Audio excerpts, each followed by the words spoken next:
I've been thinking about this. There's something that's been going on for centuries. At one point, we had all of these great conquerors. Alexander the Great, Catherine the Great, and Peter the Great, and Genghis Khan, Attila the Hun, Julius Caesar! He kicked some serious ass! Yeah, so we've been talking about the great Gaius Julius Caesar, the Roman general who kicked some serious butt in the Gallic Wars, and who formed a political alliance with two ever so awesome politicians. That's Pompey, or Pompey the Great, and Crassus. This alliance was known as the First Triumvirate. So you've heard the phrase that three's a crowd? Well, this applies nicely to the First Triumvirate, a very short-lived escapade comprised of three power-hungry egomaniacs. So Caesar and Crassus were buddies, but Pompey and Crassus didn't play well together in the sandbox, and Pompey also envied Caesar for his Gallic War butt-kicking legacy. Crassus was a double threat. He was regarded as the richest man in Rome, and he made a name for himself in the political arena by defeating Spartacus and his slave revolt. Crassus's downfall came at a big battle in 53 BC, fought between the Roman Republic and the Parthian Empire. Crassus and gang were no match for the Parthian horsemen, and Crassus and his army were killed. So incidentally, after Crassus got brutally murdered, the Parthians are believed to have mocked Crassus's wealth and greed by pouring molten gold down his throat. And it didn't stop there. They used his severed head as a prop in a play for the king. Crassus's death marked the end of the First Triumvirate, and for 4 years afterward, Pompey and Caesar basically got along okay. Until they did not get along okay. Because of Pompey's military successes, he was nicknamed the Great, just like his childhood hero, Alexander the Great. This was a nickname that people who liked him gave him. He was referred to as Teenage Butcher, though, by those who did not like him, due to his tendency to be cruel and merciless. It seems like all the greats have this dark side to them. Anyway, one of the hallmarks of the First Triumvirate was the marriage of Pompey to Caesar's daughter Julia. Julia, unfortunately, died in childbirth in 54 BC, a little before Crassus. It came as no surprise that Pompey and Caesar, being the meek, laid-back, and humble guys that they were, should become rivals for leadership of all of Rome. This resulted in Caesar's civil war.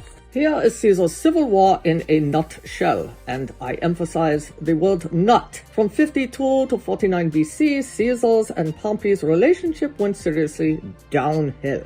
The Senate wasn't thrilled with Caesar still fighting in Gaul, and tried to get him to return to Italy, without honors or a second consulship. Meanwhile, Caesar, who really wanted that second consulship and also wanted his honors, built up troops in southern Gaul, and was marching into Italy. Pompey was positioned to defend Italy. Caesar was declared an enemy by the state. Big moment here. In 49 BC, Caesar crossed the Rubicon, a river making up the northern border of Italy. At this point, Caesar quoted a famous playwright with, "Let the die be cast." Caesar moved south with the intent of capturing Pompey.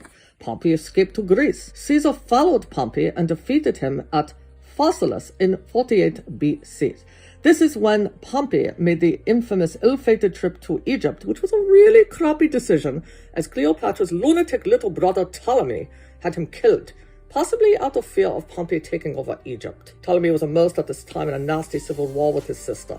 Thinking that it would impress Caesar and possibly get Caesar on Ptolemy's side against his sister, Ptolemy showed a visiting Caesar Pompey's severed head. Caesar was not on board with this savage display. Caesar spent time away from Italy, getting in the middle of Egyptian affairs, including his own affair with Cleopatra, and defeating the king of what is now Crimea, who was invading and trying to seize his former father's kingdom of Pontus and causing all kinds of chaos.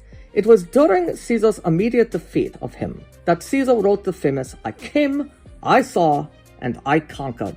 While Caesar was away from Italy, his buddy Mark Antony was in charge, but no one particularly liked him being in charge because he wasn't really doing that great of a job, and Caesar ended up demoting him when he got back to Italy.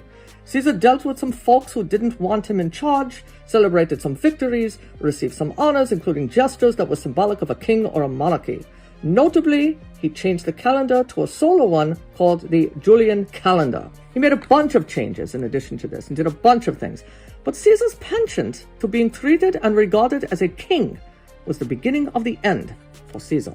On a personal note, Caesar may have suffered from epilepsy. Some believe that he had malaria, hypoglycemia, or some kind of an infection on his brain caused by a tapeworm. Caesar was married 3 times. The first wife died, and he divorced the second wife. Sounds a little bit like Henry VIII here. And he was married to his third wife until his own death. Caesar also went on to have quite the affair with Cleopatra, and they had a son together, the ill-fated Caesarion.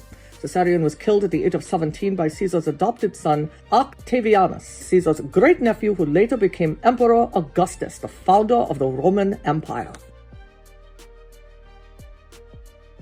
Conspirators planned his assassination. Among his conspirators was the famous Marcus Junius Brutus, the son of Servilia, who was Caesar's mistress. Ironically, Brutus had been very much against Pompey, who was responsible for the death of Brutus's father, and Brutus also knew Caesar intimately.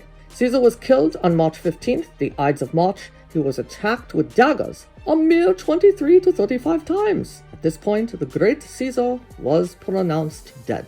There was lots of drama after Caesar's assassination, with Caesar's former business associate Mark Antony having a relationship with Cleopatra, and both were at war with Augustus, and they ended up committing suicide. It's the stuff that Shakespearean plays are made of.